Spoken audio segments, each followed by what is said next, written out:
संगत करिए बड़ों की कि बनत बनत बन जाए और मस्तक चढ़ी महेश के कि सन्मुख गंगा नहाए।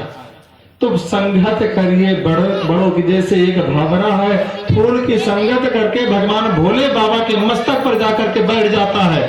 किसके मस्तक पर? भोले बाबा के मस्तक पर फूल में बैठ करके वहां मस्तक पर चढ़ गया।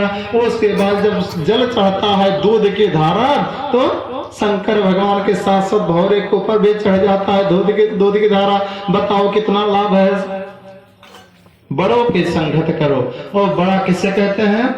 जांगर में जो बड़ा हो उसे बड़ा नहीं कहते हैं, जो धन में बड़ा उसे बड़ा नहीं कहते हैं, जो संपत्ति में बड़ा हो उसे बड़ा नहीं कहते हैं। बड़ा तो कहते हैं जो ज्ञान में बड़ा है।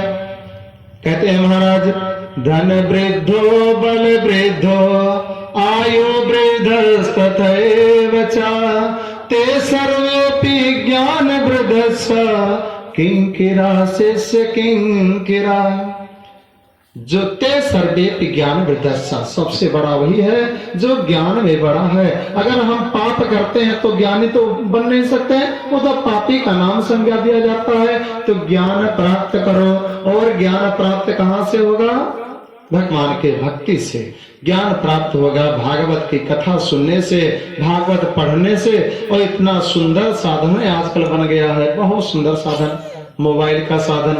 सबके पास बड़ा बड़ा मोबाइल है, नेट भी सबके पास है। हम अनाप शनाप देखते हैं, टाइम हमारा उससे बेकार करते हैं, पास नहीं करते हैं, टाइम बर्बाद करते हैं हम सब लोग। अगर वही पैसा लगा करके, वही एमबी लगा करके अगर हम कथा सुने तो कितना अच्छा रहेगा। वो टाइम सुधरेगा, आपका बर्बाद नहीं होगा, टाइम पास नहीं होगा, बल्कि टाइम आपका समझ जाएगा, सुधर जाएगा। उस समय से आपका जीवन भी सुधर सकता है। इसलिए अच्छे संगत में लागो। संगत के संग लाग रे तेरी अच्छी बनेगी। सत्संगत संतों के संगत में लगो तो हमारा अच्छा बनेगा, अच्छा ही अच्छा बनेगा। रात्रि में जो भजन हमरे सब सुना गया, बहुत सुंदर भजन, एक लाइन चला गया, गुनगुनावा दे। संतन के संग लाग रे तेरी अच्छी बनेगी। संतन के संग लाग रे तेरी अच्छी बनेगी। संतन के संग लाग रे तेरी अच्छी बनेगी। संतन के संग लाग रे तेरी अच्छी बनेगी। अच्छी बनेगी तेरी किस्मत जागेगी। अच्छी बनेगी तेरी किस्मत जागेगी। अच्छी बनेगी तेरी किस्मत जागेगी। अच्छी बनेगी तेरी किस्मत जागेगी। जागे उड़ के भाग रे तेरी अच्छी बनेगी। जागे उड़ के भाग रे तेरी अच्छी बनेगी। संतन के संग लाग रे तेरी अच्छी बनेगी। संतन के संग लाग रे तेरी अच्छी बनेगी। संतन के संग लागो, धर्म के संग लागो, तब हम धर्मात्मा बनेंगे। अगर दुष्ट बुराई के साथ लगेंगे तो हम बुरा बनेंगे। हम तो ईर्खा में मरे जा रहे हैं, ईर्खा में मरे जा रहे हैं। इसी प्रकार से एक गांव में एक भक्त रहता है, एक व्यक्ति है, अपने पड़ोसी से खूब जलता है। पड़ोसी का धन धीरे धीरे बढ़ते जाता है। जैसे हमारे जजमान के पड़ोसी हैं, उनके कमाई बढ़त जात है। अब ऐसे रहे पड़ोसी, अब खूब ईर्ष्या करते हैं अपने पड़ोसी से। आज वहां मन में विचार करता है कि आज मैं तपस्या करने जाऊंगा, तपस्या में भगवान से वरदान मांगूंगा कि अपने पड़ोसी से ज्यादा मुझे मिल जाए, ज्यादा धन हो जाए। चला जाता है तपस्या करने के लिए, भगवान की खूब तपस्या करता है, खूब कठिन तपस्या करता है। उस तपस्या के प्रभाव से हमारे भगवान प्रकट होते हैं और प्रकट होते होकर के कहते हैं भक्त वरदान मांगो, भक्त वरदान मांगो। लेकिन जो वरदान मांगोगे पड़ोसी के दूना हो जाएगा। जो वरदान तुम मांगोगे तुम्हारे दोनों पड़ोसी को मिल जाएगा। अब तो वहां बड़े चिंता में पड़ जाता है, देखो इतना मेहनत मैंने किया लेकिन सब बेकार हो गया। पड़ोसी को नीचे गिराने के लिए मैंने तपस्या किया और स्वयं मैं नीचे गिरने वाला हूँ। लेकिन वो भी बहुत चालाक था महाराज, बहुत चालाक है। मन में सोचता है कौन सी ऐसी वस्तु मांगा जाए जिससे पड़ोसी का घाटा हो। अब विचार करते करते मन में सोचता है अगर एक आंख से अंधे का वरदान मैं मांग लूं तो मैं एक आंख से अंधा हो जाऊंगा तो पड़ोसी दोनों आंख से अंधा हो जाएगा। कहता महाराज बस मुझे यही वरदान दीजिए कि मेरा एक आंख फूट जाए। भगवान कहते हैं देखो कितना चालाक है, भगवान की भी दाल वहां नहीं गई। भगवान कहते तथा तो एक आंख जब फूट गया तो पड़ोसी का दोनों आंख फूट गया। फिर कहता कि और कुछ मांगू, कहता भगवान मेरा एक पैर टूट जाए। भगवान कहते लोहा तथा तो मजबूरी। भगवान कहते पड़ोसी का दोनों पैर टूट जाता है। प्रेम से श्री कृष्ण भगवान की। तो अच्छे संगत करो ना कि दूसरे की बुराई। सदैव आदत बुरी सुधार लो, बस हो गया भजन। तो अपने आदत को हम सुधारेंगे, बुरे संगत को छोड़ेंगे, तब जाकर के हम संत बन पाएंगे, तब जाकर के हम मनुष्य बन पाएंगे। अब इधर पूतना पहुंची है, ऐसे पापी पूतना को भगवान देखते नहीं, आंख बंद कर लेते हैं। एक संत कहते हैं भगवान की एक आंख में चंद्रमा और एक आंख में सूर्य रहते हैं। अगर भगवान अपने आंखों से किसी को देख लेते हैं तो उसकी माया खत्म हो जाता है। क्या माया? वो जब पूतना बन सज करके मेकअप करके आए थे सब मेकअप खत्म हो जाता अगर भगवान उसे देख लेते तो। इसलिए भगवान पूतना को देखते ही अपना आंख बंद कर लेते हैं, पूतना को देखते नहीं है। क्या समझाते हैं कि किसी पापी को मत देखो नहीं तो हमारे ऊपर पाप चढ़ेगा। पूतना कहते बहुत अच्छा समय है, ये तो अभी सो रहा है और इसे उठा करके अपना दूध पिला करके इसे मार डालो। पूतना कन्हैया को उठाते हैं, अपने स्तन से लगाते हैं और दूध पिलाने लगते। भगवान कहते हैं देखो भाव को भाव अनख अलसाहो, नाम जपत मंगल दिस जाहूं। चाहे प्रेम से कोई मुझे भजे, चाहे बिना प्रेम से उसका मंगल तो होगा ही। ये मुझे दूध पिलाने आई है बेचारी, और अगर मैं दूध का पान नहीं करूंगा तो लोग कहेंगे देखो भगवान को कुछ भी दो तो भगवान स्वीकार नहीं करते हैं। इसका मैं दूध अवश्य पीऊंगा, दूध का पान करूंगा। कन्हैया अब दूध को पीना शुरू करते हैं, काल देव को बुलाते हैं। काल देव बोले बाबा आप पधारो, आप तो विष पीने में माहिर हैं, आप तो विष के माहिर हैं, आप आओ आकर के हमारे मुख में बैठ जाओ। समुद्र मंथन में जब विष निकला, जहर निकला तो कौन पिए थे? संसार में सबसे सामर्थ्यवान विष पीने में शंकर भगवान ठहरे, वही पिए थे, विष का पान किए थे। आज यहाँ पूतना का विष पीने के लिए भगवान बुलाते हैं, जा करके कालदेव उनके मुंह में बैठ जाते हैं। कालदेव पूरा विष पी जाते हैं, इस तरह का विष, और दूध को छाट छाट हमारे कन्हैया जी पी जाते हैं और जोर से दूध को पीते हैं।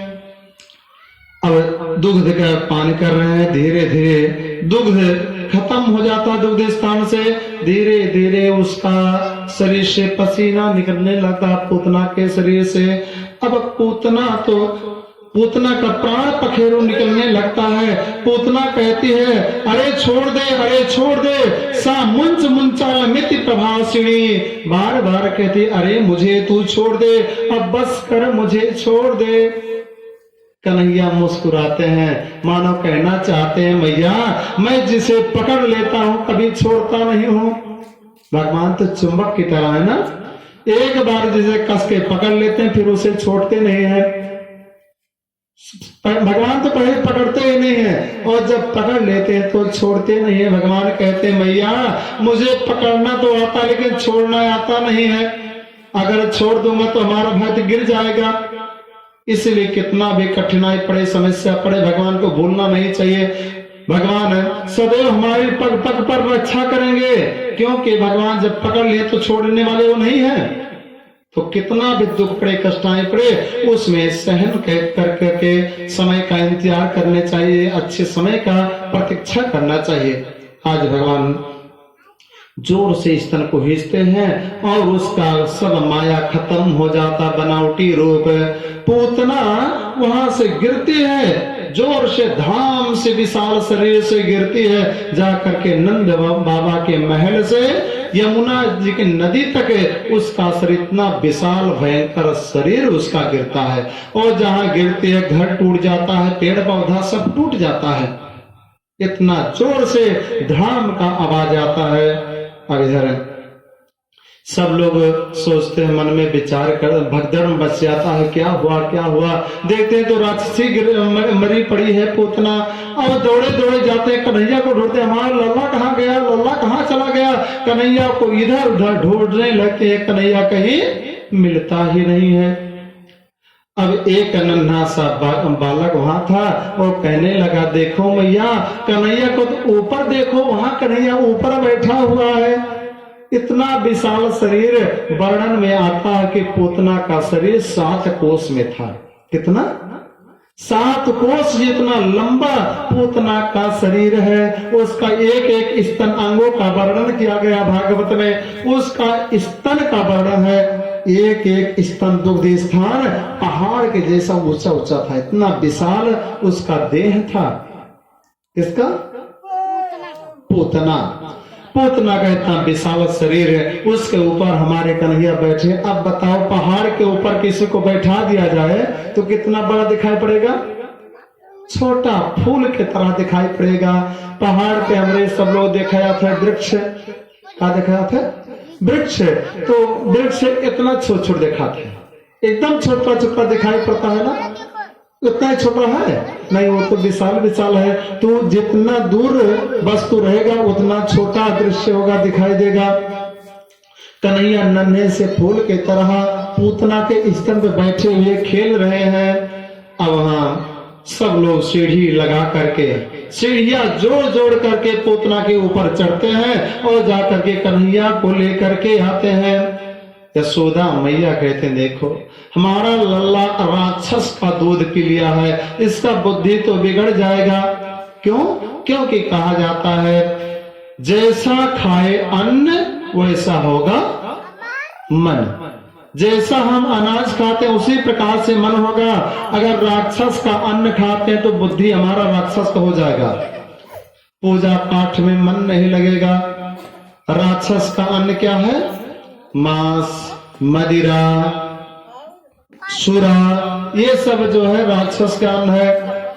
यक्ष राक्षस पिशाच अन्नम मध्यम मांसम सुराशयम।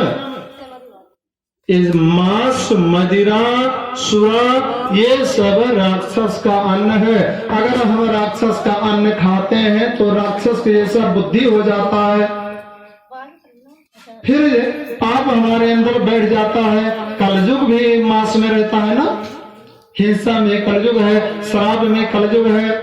द्यूतम पानम स्त्रिया सोना यत्र धर्म चतुर्विधा, 4 जगह कलयुग को दिया गया था स्थान, जिसमें मांस और हिंसा में कलयुग बैठा रहता है। अगर हम मांस खाते हैं तो पक्का राक्षस बुद्धि होगा, और राक्षस बुद्धि जब हो जाएगा तो पूजा में मन नहीं लगेगा। कथा में बैठेंगे तो खूब नींद का झकोरा लगेगा, खूब नींद आई, कथा नहीं सुने मिली। पूजा करने जाएंगे तो मन नहीं लगेगा पूजा में, घर में मन लगा रहेगा। कथा सुनने जाएंगे तो ऑर्केस्ट्रा में मन लगा रहेगा। इसलिए कहते हैं तेरे मन में छिपा है पाप, तेरा मन में छिपा है पाप, भजन नहीं भाएगा। तेरे मन में छिपा है पाप, भजन नहीं भाएगा। तेरे मन में छिपा है पाप, भजन नहीं भाएगा। तेरे मन में छिपा है पाप, भजन नहीं भाएगा। भजन नहीं भाएगा, कथा नहीं भाएगा, भजन नहीं भाएगा, कथा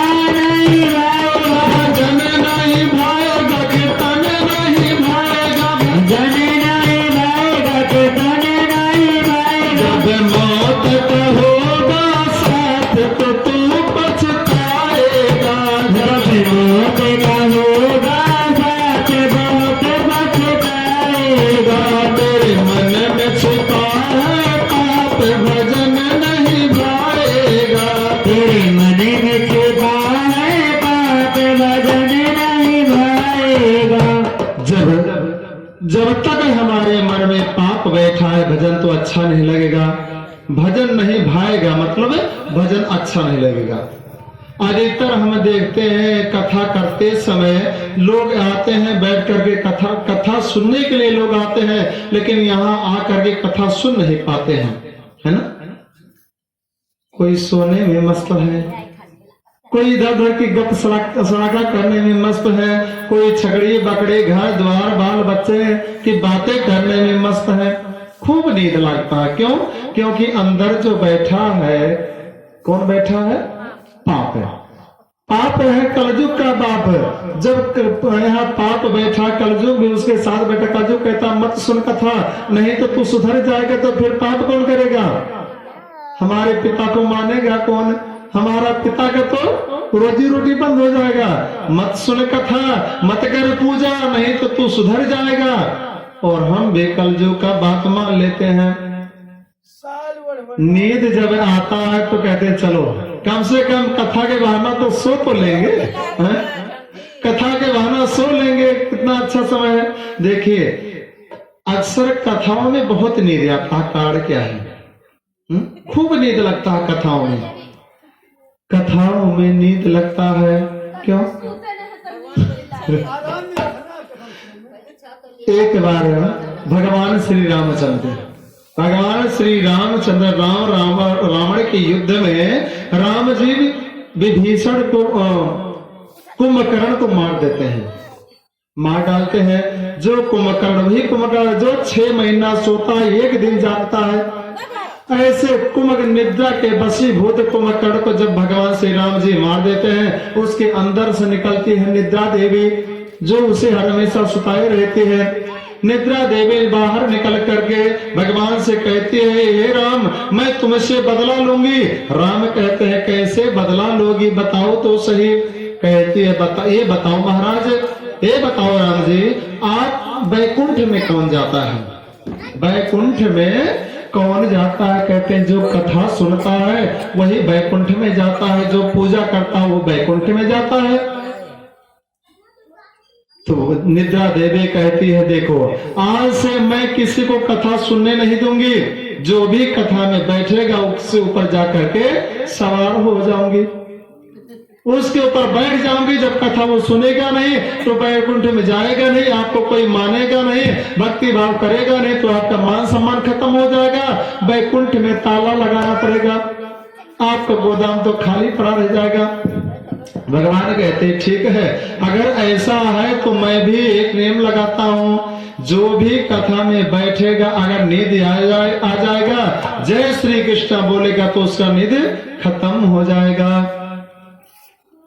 प्रेम श्री कृष्ण भगवान की, श्री कृष्ण भगवान की। तो राम का नाम लेने से, कृष्ण का नाम लेने से निद्रा चला जाता है। जो बोलता है जय उसका नींद गए। बताओ कोई सो रहा है इसमें? नहीं। रीसेट हो जाता है हमारा माइंड, रीस्टार्ट हो जाता है। जैसे मोबाइल में वायरस जब भर जाता है तो साफ करने के लिए क्या करा जाता है? हाँ क्लीन, मोबाइल क्लीन करा जाता है, क्लीन वायरस, अथवा रीस्टार्ट किया जाता है। तो जय श्री कृष्णा जय श्री राम बोलने से हमारा दिमाग रीस्टार्ट हो जाता है, पुनः काम करना शुरू कर देता है। तो आज पूतना मरी पड़ी है, कन्हैया उसका दूध का पान किए थे, राक्षस का दूध है, इसलिए यशोदा मैया कहती हैं ये तो राक्षस का दूध पी लिया है, अब इसका मन बिगड़ जाएगा, बुद्धि बिगड़ जाएगा। राक्षस का दूध पीने से, राक्षसी खाना खाने से बुद्धि बिगड़ता है। अब पंचगव्य का प्राशन कराते हैं। अगर हमारे अंदर गलती से कहीं विषैना चीज आ गया, मान लीजिए हम भगत हैं और गलती से कोई थाली में लुकवा करके उसमें मांस अथवा कुछ कोई वस्तु यदि छोड़ दिया और मुंह में गलती से चला गया, तो अब क्या करें? इसका मतलब भक्ति हमारा खत्म। उस समय हम अपने आत्म शुद्धि के लिए पंचगव्य पीते हैं। क्या किया जाता है? पंचगव्य का प्रश्न। पंचगव्य मतलब गव्य मतलब गौ, गौ से जो 5 चीज उत्पन्न होता है उसी को पंचगव्य कहा जाता है। पंचगव्य में पहला नंबर आता है गाय का दूध, गाय का दही, गाय का घी, गाय का गोबर और गौ का मूत्र। गौ के मूत्र में इतना बल है, इतना पावर है, हजारों रोगों से वह लड़ सकती है। गौ का मूत्र, गौ के मूत्र में स्वयं गंगा माता रहती है जो हमारे शरीर को निर्मल पवित्र बना देती है। तो गौ मूत्र बहुत कीमती है। जब हम सब लोग वहां हरिद्वार में पढ़ रहे थे उस समय गौमूत्र 90 रुपया भारतीय लीटर बिक रहा था। कितना? 90 रुपया भारतीय लीटर। हमारे साथी लोग भी वो लेकर के बहुत से लोग पी रहे थे। रोज एक एक ढक्कन दवा के रूप में पिया जाता है। वो हमारा पूरे काया को पवित्र कर देता है, शरीर को पवित्र कर देता है। यहाँ तो हम उसके महत्व को समझते ही नहीं है, इतना महत्वपूर्ण है गौमूत्र। वहां गाय का गोबर का साबुन बनता था, गाय का गोबर का सुंदर और महंगा महंगा शैम्पू बन रहा था। इस प्रकार से आज पंचगव्य पीकर के उनका शरीर शुद्ध किया जाता है। तो अगर हमसे कोई गलती हो जाए तो ये पंचगव्य को पीने से हमारा शरीर शुद्धिकरण हो जाता है। तो इसे हमें लगातार पान करना चाहिए। कहीं भी गलती हो तुरंत इसे पीना चाहिए आत्म शुद्धि के लिए। अब कन्हैया को पंचगव्य पियाया जाता है। फिर उसके बाद पंचामृत का प्रसन्न स्नान से पूरा शरीर का पवित्र किया जाता है। उसके बाद सब लोग कहते हैं अब इस लहास को क्या किया जाए? पूतना के लहास को कहते हैं इसे अब काट काट करके जला दिया जाए। इतना भयंकर शरीर बताओ, काटने में कितना समय लगेगा? अब बड़ा बड़ा सा आरा लेकर के आते हैं और उसे काटते हैं सब लोग मिल करके। सबसे पहले एक अंगुली काटते हैं, दूसरी अंगुली जलाते हैं, खरही जैसा खूब सम्मत के जैसा वहां जलने लगता है। इसी प्रकार से धीरे धीरे काटते काटते पूरे अंग जलाते हैं। उसके बाद नंद बाबा वहां से रास्ता खुलता है, आकर के अपने घर पहुंचते हैं और जब देखते हैं कि लहास जल रहा है पुतना का शरीर और एक एक अंग से सुगंध निकल रहा है, पूरा सेंट निकल रहा, अतर जैसा कहीं छिटका हुआ है, ऐसा उस लहास से सुगंध निकला। लहास से तो दुर्गंध निकलता है ना? मतलब किसी का लहास जलता है तो उसे दुर्गंध निकलता है, हालांकि नहीं। इसीलिए लोग लोहबान छोड़ देते हैं, चंदन का लकड़ी में जलाते हैं जिससे दुर्गंध ना आए। राजा परीक्षित जी पूछते हैं महाराज पूतना के शरीर से सुगंध क्यों निकल रहा है? सुगंध निकलने बल्कि वो राक्षस है, इसके शरीर से और दुर्गंध निकलना चाहिए, सुगंध क्यों निकल रहा है? तब श्री सुखदेव जी महाराज कहते हैं देखो ये पूतना वैसे बाल घातनी तो थी, हत्यारा पापिनी तो थी, लेकिन भगवान उसका दूध पी करके उसे अपना माता बना लेते हैं। क्या बनाए? माता बना लेते हैं। जो दूध एक जन्म देने वाली माता होती है, एक पालन पोषण करने वाली माता होती है। कन्हैया के जन्मदात्री माता कौन है?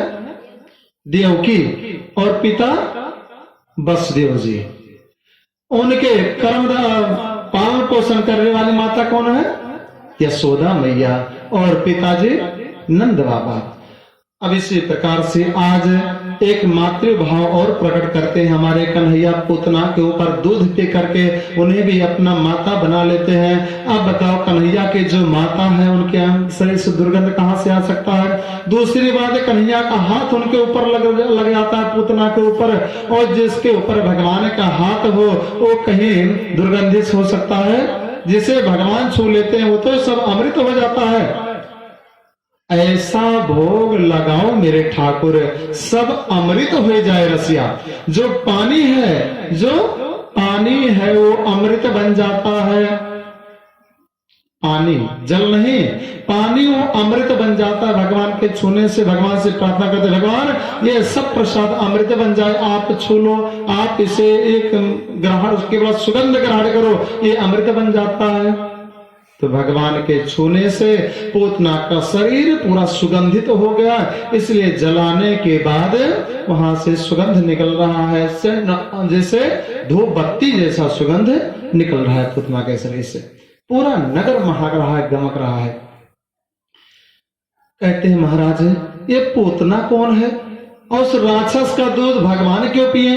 भगवान तो तुरंत मार सकते थे, भगवान तो दूध ना पी करके भी मार सकते थे, कोई जरूरी है दूध पीना? तो कहते हैं देखो ये पूतना जो है पूर्व जन्म में भगवान से आशीर्वाद प्राप्त की है। पूतना कौन है महाराज?